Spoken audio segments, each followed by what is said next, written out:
அல்லேலூயா. ஒரு நல்ல மேய்ப்பன் எப்படி இருப்பாரு? நீங்க உங்களுக்கு தெரிஞ்ச சொல்லுங்க. ஒரு மேய்ப்பரு, ஒரு ஆடு மேய்க்கிறவர் இருக்காரு. அவர் வந்து எப்படி இருக்கணும்? அந்த ஆடுங்க எப்படி இருக்கணும்? ஒரு ஃபர்ஸ்ட் ஒரு மேய்ப்பன் எப்படி இருக்கணும்?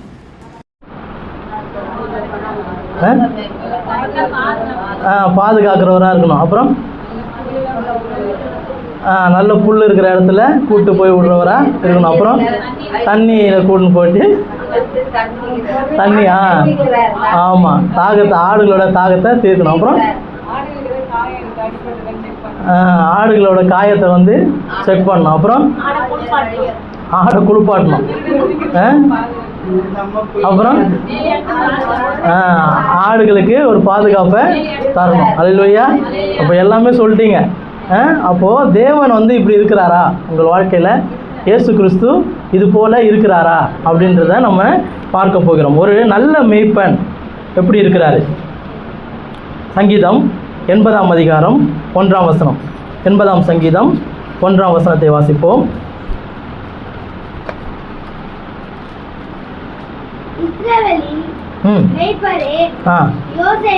யோசேப்பை ஆட்டு மந்தையை போல் நடத்துகிறவரே செவி கொடும். கேருபீன்கள் மத்தியில் வாசம் பண்ணுகிறவரே பிரகாசியும். அல்லேலூயா. அப்போ அவர் நம்முடைய நல்ல மேய்ப்பராய் இருக்கிறார். அவர் ஆட்டு மந்தையை போல நம்மை நடத்துகிறார். அல்லேலூயா. ஒரு மேய்ப்பன் தன்னுடைய ஆட்டு மந்தையை எப்படி நடத்துகிறாரோ அப்படிதான் நம்மை நடத்தி கொண்டு போகிறார். அல்லேலூயா. அப்போ அவர் நம்முடைய மேய்ப்பராய் இருக்கிறார். நாம் தாழ்ச்சி அடையாதபடிக்கு பசுமையான புல்வெளியிலும் அமர்ந்த தண்ணீர் அண்டையிலும் நம்மை கொண்டு போய் விடுகிறார். அல்லேலூயா. அந்த அதிகாரத்தில் நாம் தொடர்ந்து வாசிக்கும் பொழுது, அவர் என்னுடைய ஆத்துமாவை தேற்றி தம்முடைய நாமத்தின் நிமித்தம் என்னை நீதியின் பாதையில நடத்துகிறார். அல்லேலூயா. அவர் எங்க நடத்துறாரு? நம்ம எப்படி நடத்துறாரு? நீதியின் பாதையில நடத்துகிறார். நம்ம அநியாயம் செய்யறதுக்கு ஆண்டவர் நம்மளை அழைக்கல. அவர் அதுக்கான நம்மளுக்கு கற்றுக் கொடுக்கவில்லை. அல்லேலூயா. அவர் எப்படி இருக்கிறார்? நீதியின் பாதையில நம்மை நடத்துகிறார். நீதியின் பாதைனா என்னது? நீதியின் பாதை நீதிமொழிகள் இப்படியாக சொல்லுகிறது. நீதிமொழிகள் 12ஆம் அதிகாரம் 28ஆம் வசனம் இப்படியாக சொல்லுகிறது. நீதியின் பாதையில் ஜீவன் உண்டு, அந்த பாதையில் மரணம் இல்லை. அல்லேலூயா. அப்ப நீதியின் பாதை, நீதியின் பாதைனா அது இயேசுவின் பாதை. இயேசு நடத்துகிற பாதையா இருக்கிறது. அவரே நீதிபரராய் இருக்கிறார். அல்லேலூயா. அப்ப நீதியின் பாதை, அவரே நீதியா இருக்கிறார். அவரே வழியும் சத்தியமும் ஜீவனுமாய் இருக்கிறார். அவருடைய வழியில நாம போகும் பொழுது, அந்த வழி எங்க போகிறது? பரலோகத்துக்கு நேராக நம்மை கொண்டு போகிறது. பரலோகத்துக்கு போகணும்னா யாரு? அவர் மட்டும்தான் வழி. என்னை அல்லாமல் யாரும் பிதாவினிடத்தில் வரான். அல்லேலூயா. வசனத்தை தெரிஞ்சிருக்கணும். ஒரு வசனம் நான் பாதி சொன்னேன்னா மீதி என்ன பண்ணணும்? நீங்க கம்ப்ளீட் பண்ணணும். அல்லேலூயா. அப்போ தேவனா அவர் வழியா இருக்கிறார். அல்லேலூயா. அவர் நாம் பரலோகத்துக்கு போகிற வழியா இருக்கிறார். நாம் வாசித்த யோவான்ல வாசிப்போம். யோவான் 10ஆம் அதிகாரம் 10ஆம் வசனம் வாசிப்போம். நானே வாசல். அல்லேலூயா. அவர் நல்ல மேய்ப்பன் மட்டும் இல்ல, அவர் என்னது? நல்ல வாசல். அவரே வாசல். தொடர்ந்து வாசிங்க. நானே வாசல், என் வழியாய் ஒருவன் உட்பிரவேசித்தால் அவன் ரட்சிக்கப்படுவான், அவன் உள்ளும் புறமும் சென்று மேய்ச்சலை கண்டடைவான். அல்லேலூயா. நானே வாசல். அல்லேலூயா. அவர்தான் வாசலா இருக்கிறார். ஒரு ஆட்டு என்ன சொல்லுவோம்? ஆட்டு பட்டி. அந்த பட்டிக்குள்ள இருக்குது. அந்த இடத்துல என்ன இருக்கும்? ஒரே ஒரு கேட்டு தான் இருக்கும். பட்டினா என்னதுன்னா, ஒரு ஆடு சேர்த்து வைக்கணும் பாத்தீங்களா, அது ஒரு வேலி இருக்கும். அப்போ ஒரே ஒரு கதவு தான் இருக்கும். அப்போ மேய்ப்பன் வந்து எப்படி வருவாரு? அந்த கதவு வழியா தான் வருவார். ஆடுன்னா அந்த கதவு வழியா தான் போவோம், மேய்ப்பனும் அந்த கதவு வழியா தான் வருவார். அப்ப திருடன் எப்படி வருவான்? திருடன் எகிரி குச்சி வருவான். நீங்க கேட் வச்சிருக்கீங்க, வீட்டுல காம்பவுண்ட் போட்டு வச்சிருக்கீங்க, நீங்க வீட்டு ஓனரு, நீங்க என்ன பண்ணீங்க? திறந்து வருவீங்க. திருடன் எப்படி வருவான்? அவன் எகிரி குச்சி வருவான். அதுதான் அந்த அதிகாரத்துல நம்ம தொடர்ந்து வாசிக்கும் பொழுது, திருடன் என்ன பண்ணா? கொல்லவும் அழிக்கவும் வருகிறான். அவன் வேறு வழியா வருகிறான். அல்லேலூயா. மேய்ப்பன் வந்து என்ன பண்றாரு? வாசல் வழியா வராரு. அந்த வாசல் தான் இயேசு கிறிஸ்து. அந்த வாசல் இயேசு கிறிஸ்து, அந்த மேய்ப்பன் இயேசு கிறிஸ்து. அல்லேலூயா. அப்போ திருடன் என்ன பண்றான்? அந்த வாசலை விட்டுட்டு அவன் எகிரி குதிச்சு வேற வழியா வந்து ஆடு என்ன பண்றான்? ஆமா, திருடி கொண்டு போறான். அல்லேலூயா. அப்போ நம்ம எச்சரிக்கையா இருக்க வேண்டும். அதுல 10வது வசனத்தை நம்ம வாசிப்போம். திருடன் திருடவும் கொல்லவும் அழிக்கவும் வருகிறானே அன்றி வேறொன்றுக்கும் வரான். நானோ அவைகளுக்கு ஜீவன் உண்டாயிருக்கவும். ஆமென். அல்லேலூயா. அது பரிபூரணப்படவும் வந்திருக்கிறார். உங்களுக்கு ஜீவன் உண்டாயிருக்கவும் அந்த ஜீவன் பரிபூரணப்படவும் தேவன் வந்திருக்கிறார். அல்லேலூயா.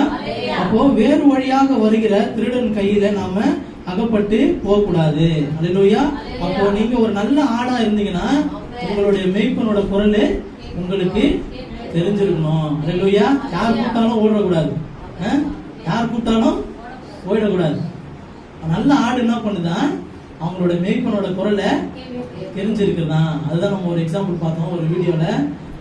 வந்து ஒரு நல்ல ஒரு மேய்ப்பன் வந்து அந்த ஆடு கூட்டத்துல அவர் குரல் கொடுத்த உடனே என்ன பண்ணுது? எல்லா ஆடுங்களும் அவர் பின்னாடி போகுது. ஆனா அதுக்கு முன்னாடி வந்து நிறைய பேர் என்ன பண்றாங்க? கூப்பிடுறாங்க அந்த ஆடுங்களை இங்க வா ட்ரூன்றாங்க. எதுவுமே சவுண்டு கொடுக்குது, எதுவுமே வந்து அது கேட்கவும் இல்லை, அது கண்டுக்கவே இல்லை. ஆனா அந்த மேய்ப்பன் வந்து ஒரு சின்ன சவுண்டு கொடுத்தவொடனே என்ன பண்ணுது? அது கேட்டு வருது. நம்ம கிராமத்துல பாத்தீங்கன்னா அவங்க மேய்க்கிறவங்க வந்து ஒரு தனி ஒரு சிக்னல் வச்சிருப்பாங்க. அது விசில் அடிக்கிறதோ இல்ல ஏதோ கத்துறதோ அந்த மாதிரி இருப்பாங்க. அந்த சவுண்டு கேட்டோடனே என்ன பண்ணும்? அந்த ஆடு பின்னாடி வந்துடும். அதுவும் பின்னாடியே வந்துடும். நம்ம கூப்பிட்டாரு, நம்ம மேய்ப்பன் வந்துட்டாரு அப்படின்னு சொல்லி அதுவும் என்ன பண்ணும்? பின்னாடியே வந்துடும். அப்போ நம்ம நல்ல ஆடுகளா இருக்கும் பொழுது நல்ல மேய்ப்பனாகிய இயேசு கிறிஸ்துவோட குரலை நாம தெரிஞ்சு வச்சிருக்கணும். அவருடைய சத்தத்துக்கு கீழ்ப்படுகிறவர்களா செவி கொடுக்கிறவர்களா நாம இருக்க வேண்டும். அல்லேலூயா. அப்போ தேவனே நல்ல மேய்ப்பரா இருக்கிறார். நம்ம நல்ல ஆடுகளாக இருக்கிறோமா என்பதை நாம் பார்ப்போம். நல்ல மேய்ப்பன் எப்படிப்பட்டவராய் இருக்கிறார்? அவர் நீதியின் பாதையில நடத்துகிறவராய் இருக்கிறார். ஏன் நீதியின் பாதையில நடத்துகிறார்? நீதியின் பாதையிலே ஜீவன் உண்டு, அதில் மரணம் இல்லை. அல்லேலூயா. இரண்டாவது காரியம், நல்ல மேய்ப்பர் நம் கூடவே இருக்கிறார். அல்லேலூயா. இதுக்கும் நம்ம 23ஆம் சங்கீதத்தை கூட வாசிக்கலாம். 23ஆம் சங்கீதம் 4ஆம் வசனத்துல என்ன வசனம்?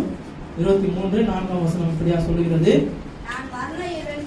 நான் மரண இருளின் பள்ளத்தாக்கிலே நடந்தாலும் பொல்லாப்புக்கு பயப்படேன். தேவரீர் என்னோடு கூட இருக்கிறீர். உமது கோலும் உமது தடியும் என்னை தேற்றும். அல்லேலூயா. என் கூடவே இருக்கிறீர். அல்லேலூயா. நம்ம மரண இருளின் பள்ளத்தாக்கில் நடந்தாலும் யார் இருக்கிறார்? தேவன் நம் கூடவே இருக்கிறார். நல்ல மேய்ப்பன் அந்த ஆடுகள் கூடவே இருக்கிறார். அவர் கையில் என்ன இருக்குது? என்ன இருக்குது? கோல் இருக்குது. அப்புறம் அப்படின்னா என்ன வித்தியாசம்? ரெண்டுத்துக்கும் என்ன வித்தியாசம்?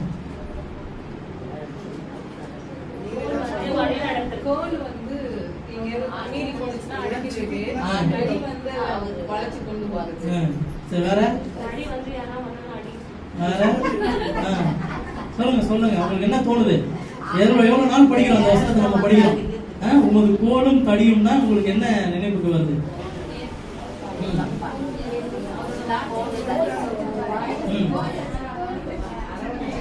கோல் வந்து மோசையை வச்சிருப்பாங்க. சரி, ஓகே. வேற கோல் வந்து என்னதுன்னா அரவணைத்து கொண்டு போவோம். அது வழி நடத்துறதுக்கு ஒரு கோல் இருக்கும். அந்த கோல் எதுக்கு உபயோகமா இருக்கும்னா உயரமான அந்த கிளைகள் இருக்கு பார்த்தீங்களா, அதை வந்து தாழ்த்தி உடைச்சி கொடுக்கறதுக்கு இந்த முறுக்கு அரைக்கிறதுக்கு ஒரு சொட்டை வச்சிருக்கோம்ல, அது போல கோல். அது ஒரு கோல். தடினதுக்கு தடின்றது வந்து கட்டை அடிக்கிறது. ஏதாவது துஷ்டம் மிருகங்கள் வந்ததுன்னா, ஆடுக்கு ஏதாவது ஆபத்து வந்ததுன்னா அதை அடிப்பதற்காக வைத்திருக்கிறது தடி.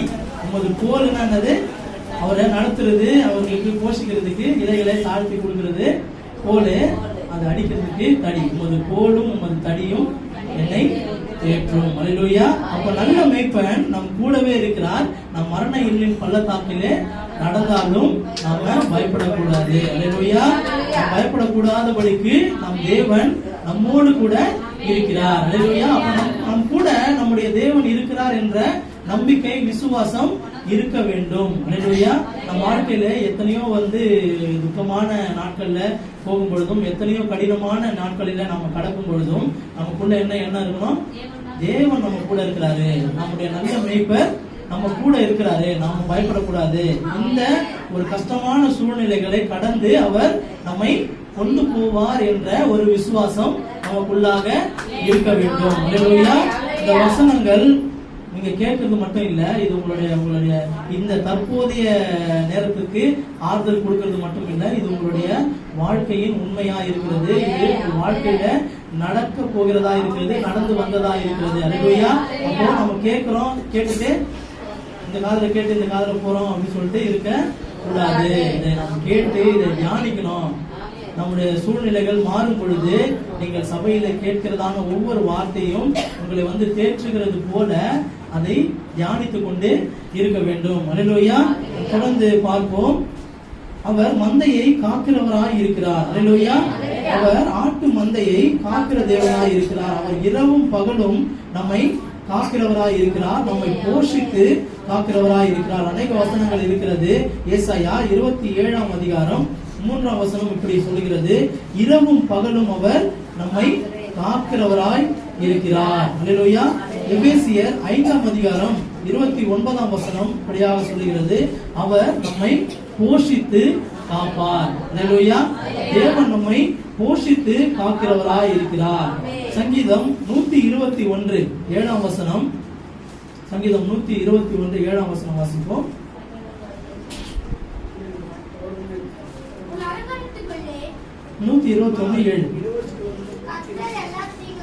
கர்த்தர் எல்லா தீங்கிற்கும் விலக்கி காப்பார், அவர் உன் ஆத்துமாவை காப்பார்.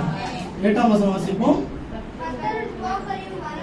கர்த்தர் உன் போக்கையும் வரத்தையும் இது முதல் கொண்டு என்றென்றைக்கும் காப்பார். அல்லேலூயா.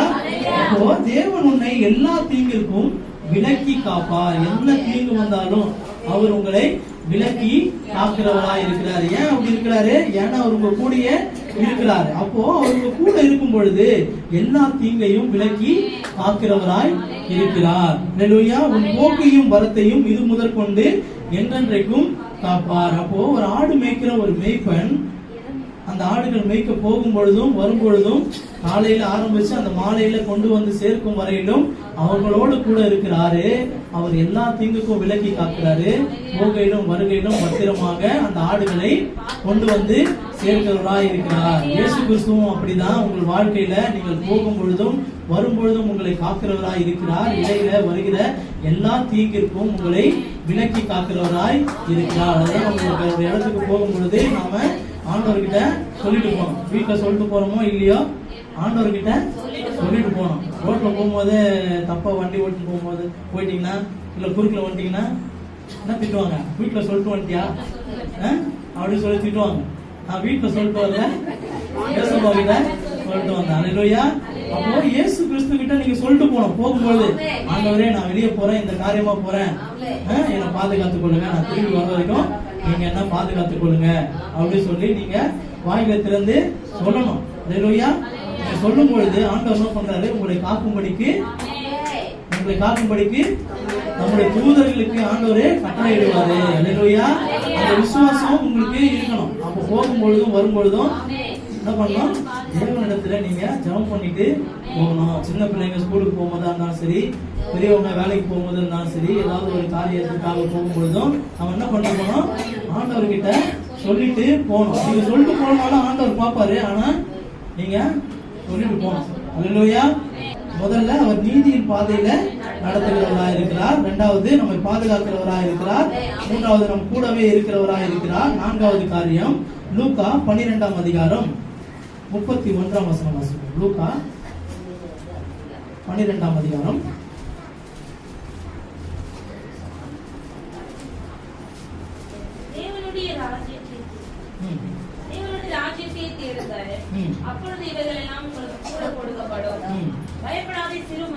பயப்படாதே சிறுமந்தையே, உங்களுக்கு ராஜ்யத்தை கொடுக்க உங்கள் பிதா பிரியமாய் இருக்கிறார். உங்களுக்கு ராஜ்யத்தை கொடுக்க வாசிங்களா? தேவனுடைய ராஜ்யத்தை தேடுங்கள், அப்பொழுது இவைகள் எல்லாம் உங்களுக்கு கூட கொடுக்கப்படும். பயப்படாதே சிறு மந்தையே, உங்களுக்கு ராஜ்யத்தை கொடுக்க பிரியமா இருக்கிறார். அல்லேலூயா. அவருடைய ராஜ்யம், பரலோக ராஜ்யத்தை உங்களுக்கு கொடுக்கிறதுக்கு பிதா பிரியமா இருக்கிறாரு. அல்லேலூயா. அப்போ அவரு உங்களுக்கு கொடுக்க பிரியமா இருக்கிறாரு. நாம அதை அடைவதற்கு தகுதி உள்ளவர்களாக இருக்கிறோமான்றத நாம ஒவ்வொரு நாளும் நாம நிதானித்து பார்க்க வேண்டும். அல்லேலூயா. அப்போ ஒரு பொருள் நீங்க ஒருத்தவங்களுக்கு கொடுக்க விரும்புறீங்க. அப்போ அந்த பொருளை வாங்குறதுக்கு அவங்க தகுதி உள்ளவர்களா இருக்கிறாங்கன்னா நீங்க பாப்பீங்களா? ஒரு கடைக்கு போறீங்க, அந்த இடத்துல ஏதாவது குழுக்கள் பரிசு ஏதாவது வச்சிருக்காங்க. அதுக்கு அந்த போட்டியில கலந்துக்க விரும்புறீங்கன்னா அதுக்கு ஒரு சில கண்டிஷன்லாம் வச்சிருப்பாங்க. அந்த கண்டிஷன்லாம் நீங்க ஃபுல்ஃபில் பண்ணாதான் என்ன பண்ணுவாங்க, உங்களுக்கு அந்த போட்டியில கலந்துக்க விடுவாங்க, அந்த போட்டியில வெற்றி பெற வைப்பாங்க. அப்போ தேவனுடைய ராஜ்யத்துல நாம பங்கு பெறணும், தேவனுடைய ராஜ்யத்துல நாம போய் சேரணும் அப்படின்னா அதற்கான தகுதி உடையவர்களாக நாம இருக்க வேண்டும். அவர் நல்ல மேய்ப்பனாக இருக்கிறார். அவர் உங்களுக்கு ராஜ்யத்தை கொடுக்க பிரியமாக இருக்கிறார். அல்லேலூயா. அப்போ அந்த ராஜ்யத்திலே பிரவேசிக்கத்தக்க நல்ல ஆடுகளாக நாம இருக்குமா என்று தினந்தோறும் நாம சோதித்து பார்க்க வேண்டும். அல்லேலூயா. அவருடைய ரட்சிப்பினாலே ஒவ்வொரு நாளும் நம்மை அவருடைய ரட்சிப்புக்கு நம்ம ஒவ்வொரு நாளும் ஒப்பு கொடுக்கிறவர்களாக இருக்க வேண்டும். அவரை நாம் துதிக்க வேண்டும். அவருடைய ஆசீர்வாதத்தை பெற்றுக்கொள்ள தகுதியுள்ளவர்களாக இருக்க வேண்டும். அல்லேலூயா. நம்ம தொடர்ந்து நாம் பார்ப்போம், ஒரு நல்ல ஆடுகள் எப்படி இருக்க வேண்டும், ஆடுகளாகிய நாம் எப்படி இருக்க வேண்டும் என்பதை நாம பார்க்க போகிறோம். யோவான் 10ஆம் அதிகாரம் 27ஆம் வசனத்தை வாசிப்போம். என் ஆடுகள் என் சத்தத்திற்கு செவி கொடுக்கிறது. என் ஆடுகள் என் சத்தத்திற்கு செவி போதும். அல்லேலூயா. அவருடைய ஆடுகள் என்ன பண்ணுது? யாருடைய சத்தத்துக்கு? மேய்ப்பனுடைய சத்தத்துக்கு செவி கொடுக்கிறது. அல்லேலூயா. நான் அவைகளை அறிந்திருக்கிறேன், அவைகள் எனக்கு பின் செல்லுகிறது. அல்லேலூயா. வசனம் உங்களுக்கு புரியுதுங்களா? என் ஆடுகள் என் சத்தத்திற்கு செவி கொடுக்கிறது. அல்லேலூயா. அப்போ அவருடைய சத்தத்திற்கு நாம செவி கொடுக்க வேண்டும். அல்லேலூயா. அவருடைய சத்தம் எச்சரிப்பின் சத்தமாக இருந்தால் அதை உடனே நாம செவி கொடுக்க வேண்டும். இந்த காரியம் தப்பு, இதை பண்ணக்கூடாது, இந்த காரியத்துல போனீங்கன்னா சிக்கிக் கொள்வீங்க அப்படின்னு சொல்லி உணர்த்தும் பொழுது, ஆண்டவர் நமக்கு சொல்லும் பொழுது என்ன பண்ணோம், உடனே அதை செவி கொடுத்து அதற்கு கீழ்ப்படிய வேண்டும். ஒரு ஆடு போகுது, அந்த ஆடு ஒரு பள்ளத்தை நோக்கி போகுது, ஒரு ஆபத்தை நோக்கி போகுது, ஒரு முள்ளை நோக்கி போகுது, ஒரு மிருகத்தை நோக்கி போகுது அப்படின்னா அந்த மேய்ப்பன் என்ன பண்ணுவாரு, திடீர்னு சத்தம் போடுவார். அந்த சத்தத்தை கேட்டு என்ன பண்ணணும், அது கேட்டு திரும்பணும். அது திரும்பலன்னா என்ன ஆகும், அது போய் மாட்டிக்கும், பள்ளத்துல விழுந்துடும். அது போல தேவனுடைய எச்சரிப்பின் சத்தம் நமக்கு கேட்கும் பொழுது நம்ம என்ன பண்ணோம், அதை கேட்க வேண்டும், அதை கேட்டு கீழ்ப்படிய வேண்டும். அல்லேலூயா. அப்போ அவரும் நல்ல மேய்ப்பனா இருக்கிறாரு. நாம நல்ல ஆடுகளாக இருக்கிறோமா என்பதை நாம் சோதித்து பார்க்கணும். எத்தனையோ வார்த்தைகள் நம்மை நோக்கி வந்திருக்கலாம், எத்தனையோ காரியங்களை ஆண்டவர் நமக்கு சொல்லி இருக்கலாம், உணர்த்தி இருக்கலாம். இந்த காரியம் வேணாம், இந்த காரியம் பண்ணாத, இந்த விஷயத்த செய்யாத என்று உணர்த்தி இருக்கலாம். ஆனா அதை கேட்காமல் நாம் போகும் பொழுது நாம ஒரு பெரிய ஆபத்திற்குள்ளாக சிக்கிக் கொள்ளுகிறவர்களாக இருக்கிறோம். அல்லேலூயா. அப்போ ஒரு நல்ல ஆடுகளாக நம்ம என்ன பண்ணோம், அவருடைய சத்தத்திற்கு செவி கொடுக்கணும். அல்லேலூயா. அவருடைய ஃபர்ஸ்ட் நம்ம அவருடைய சத்தம் என்னன்னு தெரிஞ்சுக்கணும். அவருடைய குரல் எப்படி இருக்கும், இது தேவன் தான் சொல்றாரு அப்படின்றத நாம தெரிஞ்சிருக்கணும். அல்லேலூயா. அப்போ நம்ம மேய்ப்பன் இல்லாத ஆடுகளை போல வேற ஒரு குரலை கேட்டு நம்ம போனோம்னா என்ன பண்ணுவாங்க, வழி மாறி போயிடுவாங்க. நம்ம அன்னைக்கு நம்ம பேசினது போல, நம்ம டிஸ்கஸ் பண்ணது போல, தேவன் நல்ல மேய்ப்பரா இருக்கிறாரு. அவரு கூலியால இல்ல, அவரு கூலிக்கு ஆடுகளை மேய்க்கிறவரு கிடையாது. அல்லேலூயா. கூலியால் என்ன பண்றான், ஆபத்து வந்ததுன்னா விட்டுட்டு போயிடலாம். அப்போ அந்த தொடர்ந்து நம்ம அந்த வசனத்தை வாசிக்கும் பொழுது ஓநாய்கள் அந்த ஆட்டு மந்தைக்குள்ள போய் அது ஆடுகளை பீறிட்டு ஓடுகிறது என்று நாம வாசிக்கிறோம். அப்போ நல்ல மேய்ப்பனாக தேவன் இருக்கிறார். அவர் கூலி ஆளாக இல்லை, அவர் நல்ல மேய்ப்பனாக இருக்கிறார். அப்போ நல்ல மேய்ப்பனுடைய குரலை கேட்டு நாம அந்த எச்சரிப்பின் சத்தத்தை கேட்டு திரும்புகிறவர்களாக, மனம் திரும்புகிறவர்களாக நாம இருக்க வேண்டும். அல்லேலூயா. அப்போ அப்போ முதல் ஆடுகளாக நாம் எப்படி இருக்க வேண்டும்? அவருடைய சத்தத்திற்கு செவி கொடுக்கிறவர்களாக இருக்க வேண்டும். அதே அதிகாரம் 10ஆம் அதிகாரம் 26ஆம் வசனத்தை வாசிப்போம். ஆனாலும் நான் உங்களுக்கு சொன்னபடியே நீங்கள் என் மந்தையின் ஆடுகளாய் இராதபடியினால் விசுவாசியாமல் இருக்கிறீர்கள். அல்லேலூயா. அப்போ அவருடைய மந்தையின் ஆடுகளா இருந்தா நம்ம என்ன பண்ணணும்? அவரை விசுவாசிக்க வேண்டும். அல்லேலூயா. ஒவ்வொரு நாளும் விசுவாசத்தை அறிக்கை செய்ய வேண்டும். அல்லேலூயா. அப்போ அவர் நமக்காக இந்த பூமியில பிறந்தாரு. இயேசு கிறிஸ்து இன்றும் நம்மோடு ஜீவனோடு இருக்கிறாரு. அவர் நம்முடைய பாவங்களுக்காக மரித்தாரு என்பதை நாம் ஒவ்வொரு நாளும் விசுவாசிக்கிறவர்களாக இருக்க வேண்டும். அல்லேலூயா. நீங்க விசுவாசிக்கிறீங்களா? இயேசு கிறிஸ்து மெய்யாகவே இந்த பூமியில மனிதனாக பிறந்து அவர் வளர்ந்து 3 வருட காலம் ஊழியத்தை செய்து சிலுவையிலே மரித்து நம்முடைய பாவத்தை சுமந்து தீர்த்து நம்மை நீதிமான்களாக மாற்றி 3ஆம் நாளிலே உயிரோடு எழுந்து இன்றும் நம் மத்தியிலே பரிசுத்த ஆவியானவராக நம் மத்தியிலே உலாவிக் கொண்டிருக்கிறார். தேவன் இன்றும் நம் மத்தியிலே உயிரோடு இருக்கிறார். அல்லேலூயா. மனமிகிறதான தேவன் கல்லும் அல்ல, மண்ணும் அல்ல, மரமும் அல்ல, செடியும் அல்ல. அவர் இன்றும் ஜீவனுள்ள தேவனாக இருக்கிறார். அல்லேலூயா. அப்ப நீங்க அவர்கிட்ட பேசும் பொழுது அவர் உங்ககிட்ட பேசுவாரு. அப்ப நாம எப்படி அவர்கிட்ட பேசுறது? அதிகாலையில தேடணும். என்ன பண்ணணும்? ஜெபிக்கணும். நீங்க அவர்கிட்ட பேசுறது என்னது? ஜெபம் பண்றது மூலமா நீங்க அவர்கிட்ட பேசலாம். அப்ப அவர் நம்ம கிட்ட எப்படி பேசுவாரு? வார்த்தை மூலமா பேசுவாரு. அப்புறம் அது எப்படி பேசுவாரு? அது எப்படி பேசுவாரு?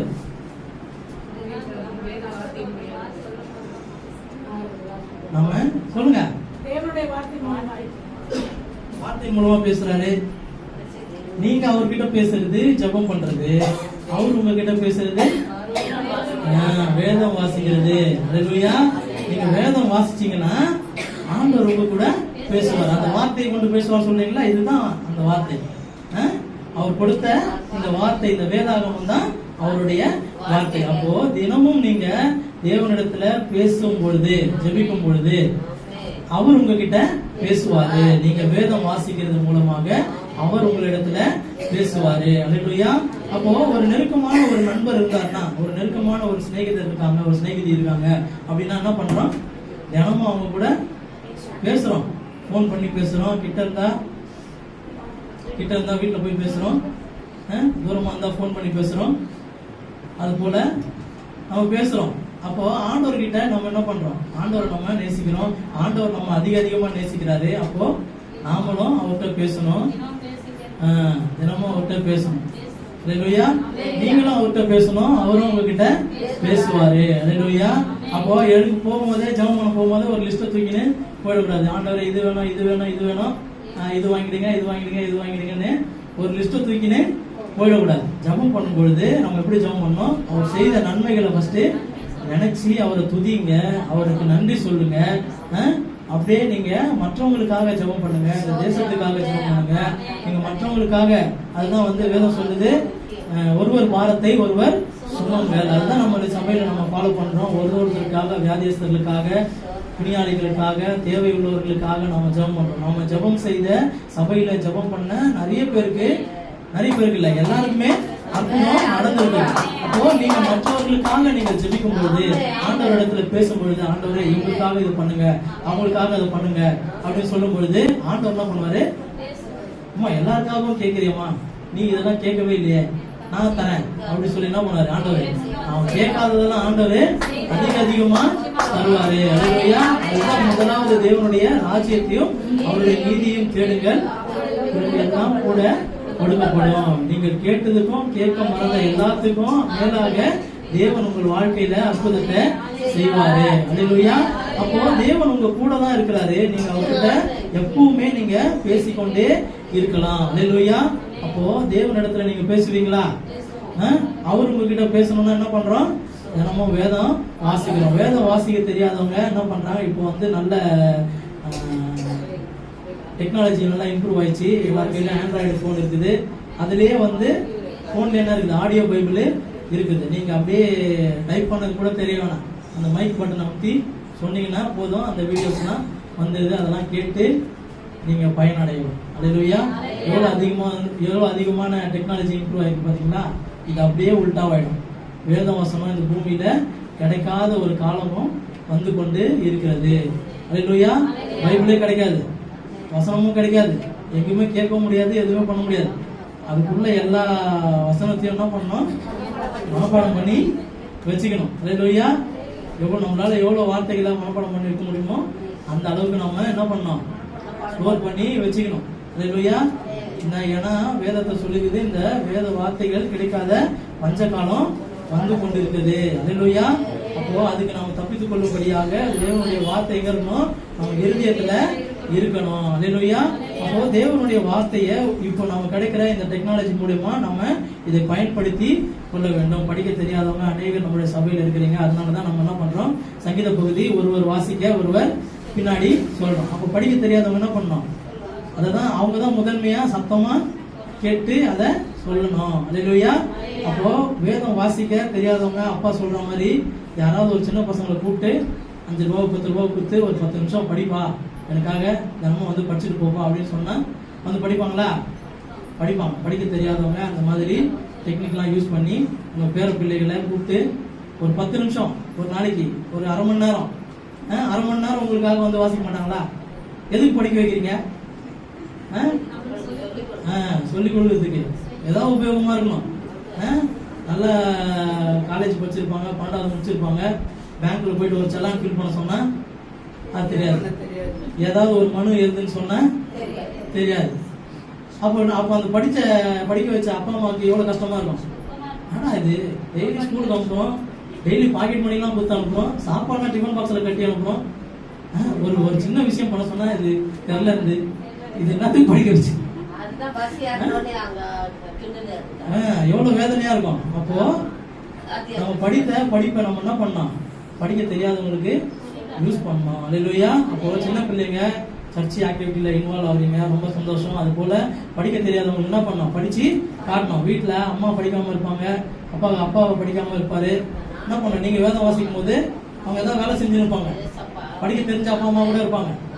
சத்தமா படிக்கும் பொழுது அவங்களுக்கு காதுல கேட்கும், அந்த வார்த்தை அவங்களுடைய வாழ்க்கையிலும் கிரியை செய்யும். அல்லேலூயா. அப்போ வசனத்தை நம்ம எவ்வளவு வாசிக்கிறோமோ, எவ்வளவுக்கு எவ்வளவு நம்ம வேதத்துல நம்ம நேரத்தை செலவிடுகிறோமோ அந்த அளவுக்கு தேவன் நம்மிடத்துல பேசுகிறவராய் இருக்கிறார். அல்லேலூயா. அப்போ அவருடைய வசனத்துக்கு நாம் செவி கொடுக்க வேண்டும். இரண்டாவது காரியம் நம்ம டிஸ்கஸ் பண்ணோம், அவரிடத்துல நம்ம விசுவாசம் உள்ளவர்களாக இருக்க வேண்டும். அல்லேலூயா.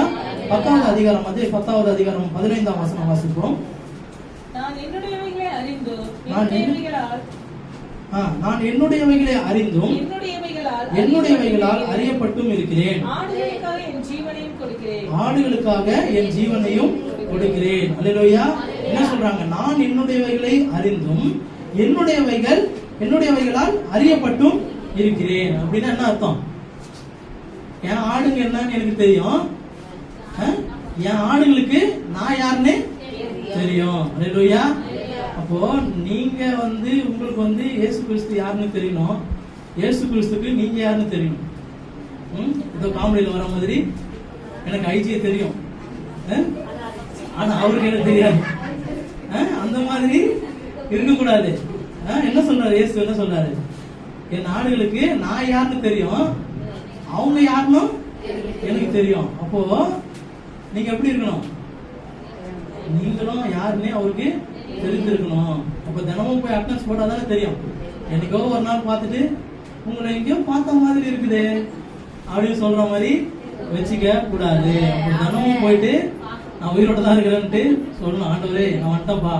நீங்க ஒவ்வொரு நாளும் இதை ஃபாலோ பண்ணும்போது, ஒவ்வொரு நாளும் நீங்க காலையில ஒரு 5 மணிக்கு ஜெபம் பண்றீங்க, ஒரு 7 மணிக்கு ஜெபம் பண்றீங்க அப்படின்னா தொடர்ந்து நீங்க ஜெபம் பண்ணும்பொழுது ஆண்டவர் வந்துருவாரு. என் மகள் எனக்காக ஜெபம் பண்ண இந்த டைமுக்கு வந்துருவாங்க அப்படி சொல்லிட்டு நீங்க வரலனாலும் இல்லைனாலும் அவர் வந்துருவாரு. அவர் வந்துட்டு நீங்க இன்னைக்கு வேணாம் நாளைக்கு பாத்துக்கலாம் அப்படின்னு சொல்லிட்டு போக முடியுமா? ஆண்டவர் ஏமாந்து போனா பரவாயில்லையா? ஆண்டவர் ஏமாந்து போயிட்டாருன்னா நம்மள ஏமாத்தினா பரவாயில்லையா? நம்ம ஆண்டவரை நம்பி ஒரு காரியத்துக்காக ஜெபம் பண்ணியிருப்போம், ஆண்டவர் செய்யாம மறந்துட்டாப்பா, இன்னைக்கு வேணாம் விட்டாப்பா அப்படின்னு சொன்னா நல்லா இருக்குமா? அப்போ நீங்க ஒரு நேரத்தை பின்பற்றி அந்த இடத்துல ஆண்டவருடைய சமூகத்துல நீங்க உட்கார்ந்தீங்கன்னா நீங்க வர்றதுக்கு முன்னாடி என்ன பண்றாரு? அவர் வந்துருவார். ஹல்லேலூயா. அப்போ தேவன் யார் என்று நீங்க அறிந்திருக்கணும். நீங்க யாருன்னு அவரு அறிந்திருக்கிறாரு. ஹல்லேலூயா. அப்போ அவரை நம்ம தெரிந்தவர்களாக இருக்க வேண்டும், அறிந்தவர்களாக இருக்க வேண்டும். ஹல்லேலூயா. அப்போ சங்கீதம் 95ஆம் அதிகாரம் 7ஆம் வசனம். சங்கீதம் 95:7. அவர் நம்முடைய தேவன், நாம் அவர் மேய்ச்சலின் ஜனங்களும், அவர் கைக்குள்ளான ஆடுகளுமாமே. ஹல்லேலூயா. நாம் அவர் மேய்ச்சலின் ஜனங்களும் அவர் கைக்குள்ளான ஆடுகளுமாக இருக்கிறோம். ஹல்லேலூயா. அவர் கைக்குள்ள நம்ம இருக்கணும். அவர் கைக்குள்ள நம்ம இருக்கணும். எங்க போனாலும் எங்க வந்தாலும் அவர் சொல்றத கேட்கிற பிள்ளைகளாக நாம இருக்க வேண்டும். ஹல்லேலூயா. அப்போ நமக்கு ஒரு ஒரு இது பார்த்தோம் பாருங்க, ஒரு ஷார்ட்ஸ். அதுல வந்து என்ன பண்றாங்க, அந்த சர்ச்சுக்கு வர பெண் பிள்ளைகள் வந்து சொல்றாங்க, சும்மா காமெடியா பண்றாங்க. பாஸ்டர் வந்து எனக்கு இந்த வாட்டி பெருக்கு இது பண்ணல, பெருக்குனா என்ன, எனக்கு வந்து இது சொல்ல, வாழ்த்துக்கள் சொல்ல, நான் இனிமேல் சர்ச்சுக்கு வர மாட்டேன். இந்த வாட்டி நான் வந்து என்ன பைபிளை படிக்க சொல்ல, அவளை மட்டும் படிக்க சொல்லிட்டாரு, நான் இனிமேல் சர்ச்சுக்கு வர மாட்டேன். இன்னைக்கு எனக்கு பிறந்த நாள், எனக்கு யாரும் பர்த்டே சொல்ல, நான் சர்ச்சுக்கு வர மாட்டேன். எனக்கு பைக் கொடுக்கல, நான் வரமாட்டேன். நீங்களும் பார்த்துக்கிறீங்களா? எல்லாரும் பார்த்துக்கிறீங்க. அப்போ அந்த மாதிரி இருக்கக்கூடாது. நம்ம அங்கீகரிக்கப்பட்டாலும் அங்கீகரிக்கப்படலனாலும் நம்ம வேலையை நம்ம செஞ்சுனே இருக்கணும். ஹல்லேலூயா. அவருக்கு கைக்குள்ள நம்ம அடங்கி இருக்கணும். ஆண்டவர் சொல்றாரு, பேதுரு சொல்றாரு, ஏற்ற காலத்திலே அவருடைய உயர்த்தும்படிக்கு அவருடைய பலத்த கரத்துக்குள்ள அடங்கி இருக்கணும். ஹல்லேலூயா. ஆண்டவர் உயர்த்தல, ஆண்டவர் இந்த காரியம் எனக்கு செய்யல, நான் இனிமே வரமாட்டேன், இந்த தேவை நிறைவேறும் வந்தேன், எதுவுமே பண்ணல, ரொம்ப நாளா வந்து ஒண்ணுமே பண்ண மாட்டார் ஆண்டவர், ஒருவேளை ஆண்டவருக்கு சக்தி இல்லையோ அப்படின்ற சந்தேகம் இருக்கக்கூடாது. ஏற்ற வேலைக்காக காத்திருக்கணும். ஹல்லேலூயா. அவர் சர்வ வல்லமை உள்ள தேவனா இருக்கிறார். சர்வ வல்லமைன்னா ஒரு சில வார்த்தைகளை நம்ம சொல்றோம், சோத்திர பலியில ஒரு சில வார்த்தைகளை சொல்லி நம்ம பலியிடுறோம். ஆனா ஒரு சில வார்த்தைகளுக்கு அர்த்தமே தெரியாது. சர்வ வல்லமை, சர்வ வல்லமை உள்ள பிதாவே சொல்லி ஜெபம் பண்றோம்ல. சர்வம்னா எல்லாமே, வல்லமைனா சக்தி வாய்ந்த, எல்லாவற்றையும் செய்ய வல்லமை உள்ள தேவன். ஹல்லேலூயா. சர்வ சிருஷ்டிகர்னா எல்லாவற்றையும் படைத்தவர், சிருஷ்டிகர். ஹல்லேலூயா. சிருஷ்டிக்கும் எஜமானர் அப்படின்னா சர்வ சிருஷ்டிக்கும் எஜமானர்னா என்ன?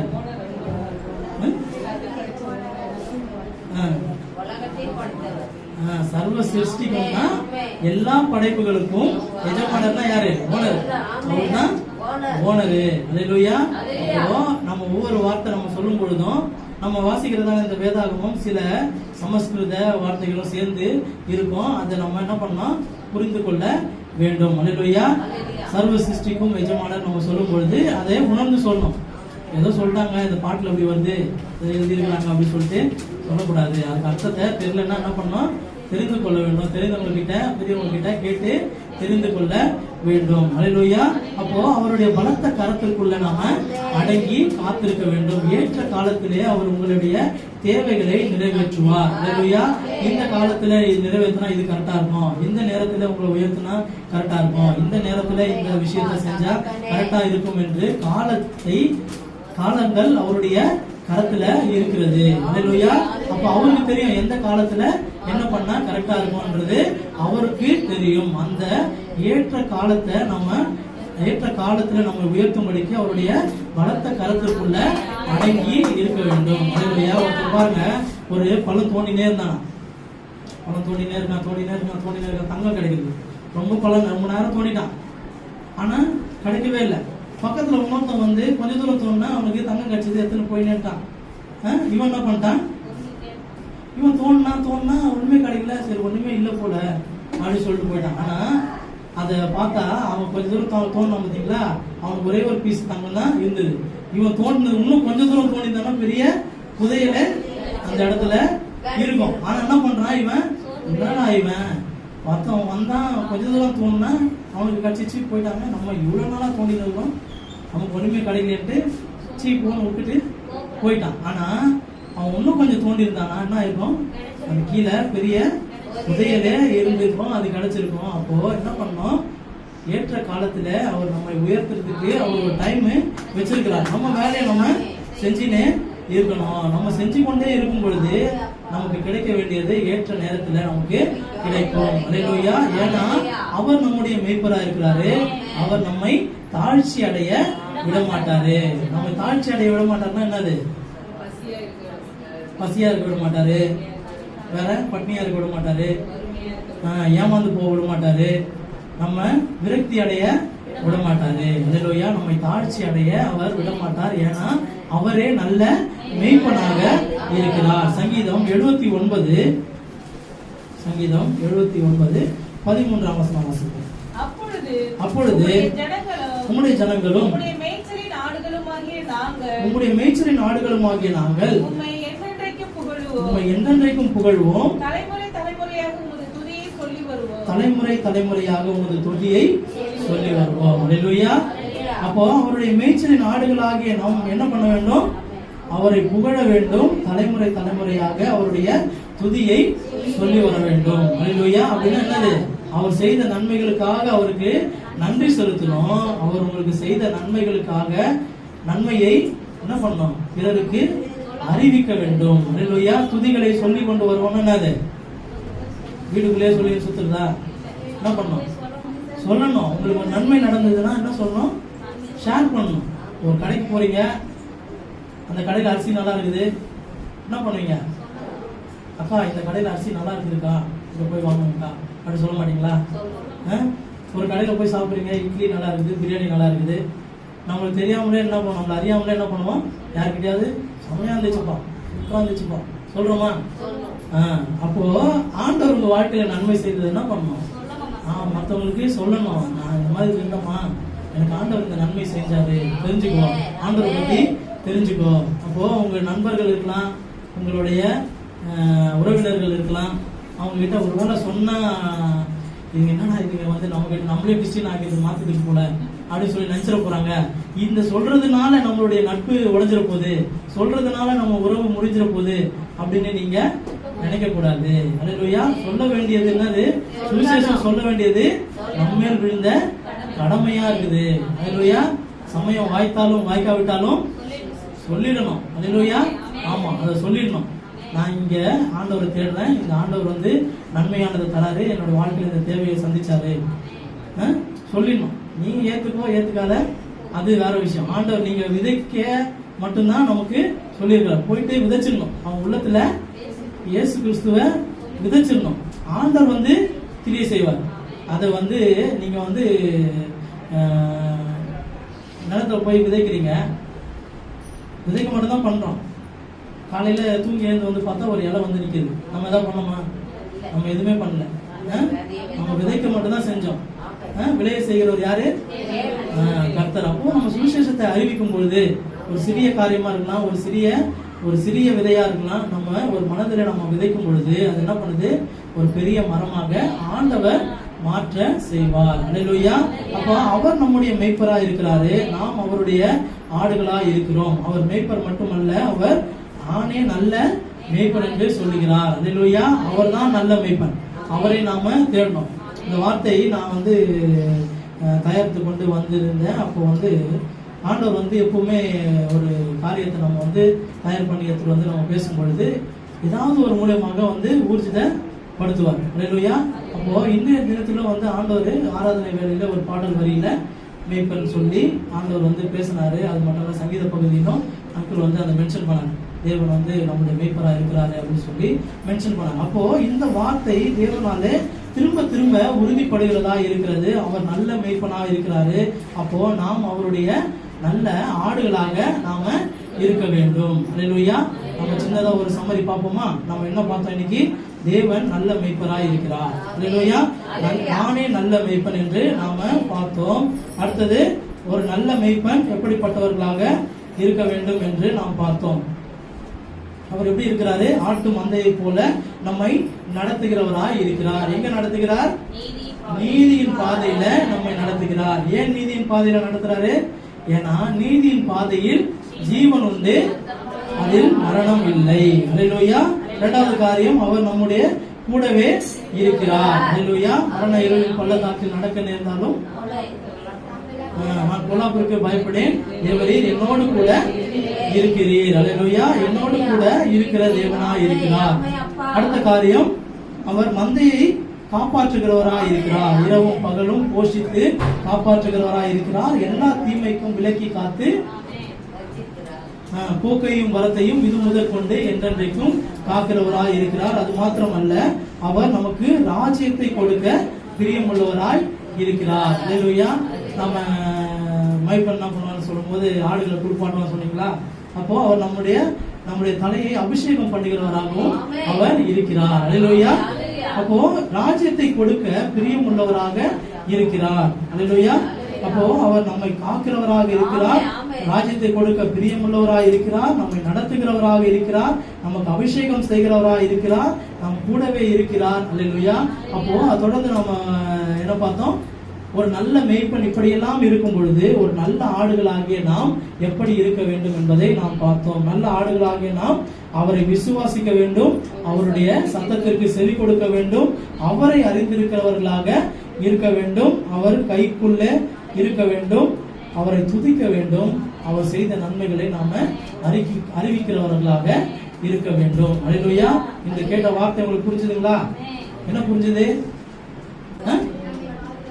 நம்மை பாதுகாக்கிறவரா இருக்கிறார். அப்புறம் தேவன் நம்மை நடத்துகிறவரா இருக்கிறார், போக்கையும் வரத்தையும் காக்கிறார். அப்புறம் அவர் ஒருவர் தான் நல்ல மேய்ப்பன். அப்புறம் அவருடைய வார்த்தையை நம்ம ஒரு இடம் சொல்லணும். Very good. அப்புறம் அவர் நம்ம அறியும்படிக்கு நாம அட்டெண்டன்ஸ் போடணும். அல்லேலூயா. ஆண்டவர் உங்களுக்கு நிறைய காரியத்தை தருவார். ராஜ்யத்தை, பரலோக ராஜ்யத்தை கொடுக்குறாரு. நான் என்ன சொல்ல வந்தேன்னா, அவர் உங்களுக்கு நீங்க கேட்கும் பொழுது நல்ல வல்லமைகளை தருவாரு, அபிஷேகத்தை தருவாரு, வரங்களை தருவார். இப்போ ஒரு பாஸ்டர் இருக்காரு, வல்லமையுள்ள ஊழியரா இருக்கிறாரு, அவர் கை நீட்டினாலே சுகம் நடக்குது, எல்லாமே நடக்குது, அவர் அற்புதம்லாம் செய்யறாரு, அதிசயம்லாம் செய்யறாரு. ஆனா அவருக்குள்ள ஆண்டவர் இல்ல, ஆண்டவர் அவர் தேடல அப்படின்னா என்ன பண்றாரு? கடைசி நாள்ல ஆண்டவர் என்ன சொல்றாரு? நீங்கள் யார் என்று நான் அறியேன். அப்ப நமக்கு ஒரு ஷாக். எப்படா இது? இவர் இவ்வளவு நாள இது பண்ணாரு, அது பண்ணாரு, இவர் அறியேன்னு சொல்றாரு ஆண்டவர். எப்படி இருக்கும்? அவங்க சொல்றாங்க, உங்களுடைய நாமத்தினாலதான் நாங்க பிசாசுகளை துரத்தணும், உங்களுடைய நாமத்தினாலதான் நாங்க அற்புதங்களை செஞ்சோம். ஆனா ஆண்டவர் என்ன சொல்றாரு? ஒரே வார்த்தை, யாருன்னு எனக்கு தெரியாது அப்படின்னு. அல்லேலூயா. அப்போ நம்ம எவ்வளவு வல்லமை பெற்றிருந்தாலும், எவ்வளவு காரியங்கள் நம்ம செஞ்சாலும், இயேசு கிறிஸ்து நாமத்துலதான் செஞ்சிருக்கிறாங்க அவங்க. அவர் நாமத்துல செஞ்சிருந்தா அவர் வல்லமை கொடுப்பாரு, அவர் அற்புதத்தை நடத்துறாரு. ஆனா நம்ம தினமும் போய் ஆண்டவர்கிட்ட அட்டெண்டன்ஸ் போடல, நம்ம தினமும் அவரை தேடல அப்படின்னா என்ன பண்றாரு ஆண்டவர்? யாருன்னு தெரியலப்பா, எங்கேயோ பார்த்த மாதிரி இருக்குது, இதனாலதான் உன்னை உள்ள விட முடியாது அப்படின்னு சொல்லி என்ன பண்ணுவாரு? யாருன்னே தெரியலன்னு சொல்லிடுவாரு. இப்ப நமக்கு எப்படி இருக்கும்? ஆண்டவரே, நான் காலம் பூரா உங்களுக்காக ஊழியம் செஞ்சேன், என்ன போய் தெரியலன்னு சொல்லிட்டீங்களே அப்படி சொன்னா எப்படி இருக்கும்? அப்ப என்ன பண்ணலாம்? தினமும் ஆண்டவர்கிட்ட பேசணும். அல்லேலூயா. அப்படிதான் நம்ம கூட படிச்ச ஃப்ரெண்டுங்க, யாராவது ஒரு ஃப்ரெண்டு, 2 ஃப்ரெண்டு, ஒரு 4-5 ஃப்ரெண்டு இது வரைக்கும், பெரியவங்க சொல்றேன், இது வரைக்கும் நம்ம டச்சில் இருப்பாங்க. என்னைக்காவது ஒரு நாள் ஏதோ ஒரு மால்லையோ இல்ல மார்க்கெட்லயோ யாரோ ஒருத்தவங்க பார்ப்போம், அவங்க உங்க கூட தான் படிச்சிருப்பான், அந்த பொண்ணு உங்க கூட தான் படிச்சிருக்கோம். ஆனா பேருக்கு நான் வந்து போயிட்டு இருக்கோம், ஆனா எங்க பார்த்த மாதிரி இருக்கிறது மட்டும் ஞாபகம் இருக்கும். நீ அப்படி சொல்லி ஆரம்பிப்போம். அப்போ அந்த மாதிரி இருக்க கூடாது. அப்ப நம்ம தினமும் பேசியிருந்தோம்னா யாருன்னு நமக்கு தெரிஞ்சிருக்கும். இந்த காரியத்தை நீங்க மனசுல வச்சுங்க. ஆண்டவர் யாருன்னு உங்களுக்கு தெரியும், நீங்க யாருன்னு ஆண்டவர் தெரியுமா? தெரியணும். அப்போ தினமும் என்ன பண்ணலாம்? தினமும் நான் இருக்கிற ஆண்டவரே, நீங்க எப்படி இருக்கிறீங்க அப்படி சொல்லி கேட்கணும். நம்ம பாக்கிய ஆண்டி சொல்லுவாங்க, ஜெபம் பண்ணும்போது துதிக்கும் பொழுது சொல்லுவாங்க, குட் மார்னிங் ஆண்டவரே, குட் மார்னிங் ஆண்டவரே, குட் மார்னிங் ஆண்டவரே சொல்லுவாங்க. ஆச்சரியமா இருக்கும். அதெல்லாம் ஆண்டவர் ஒரு அட்னஸ் போடுறது. அல்லேலூயா. அப்போ தேவன் நல்ல மேய்ப்பனா இருக்கிறாரு. நீங்க நல்ல ஆடுகளா இருக்கிறீங்களா? அதை நாம உணர்ந்து கொள்ள வேண்டும். தினமும் தியானிக்க வேண்டும். அவருடைய பாதத்திலே நேரத்தை செலவிட வேண்டும். அல்லேலூயா. நானே நல்ல மேய்ப்பன். நல்ல மேய்ப்பன் தன் ஆடுகளுக்காக ஜீவனை கொடுக்கிறார். அல்லேலூயா. அப்ப அவர் நமக்காக ஜீவனை கொடுக்கிறாரு. நாம் அவருக்காக என்ன கொடுக்கிறோம் என்பதை நாம நிதானித்து பார்க்க வேண்டும். நாம் எழுந்து நின்று ஜெபம் செய்வோம்.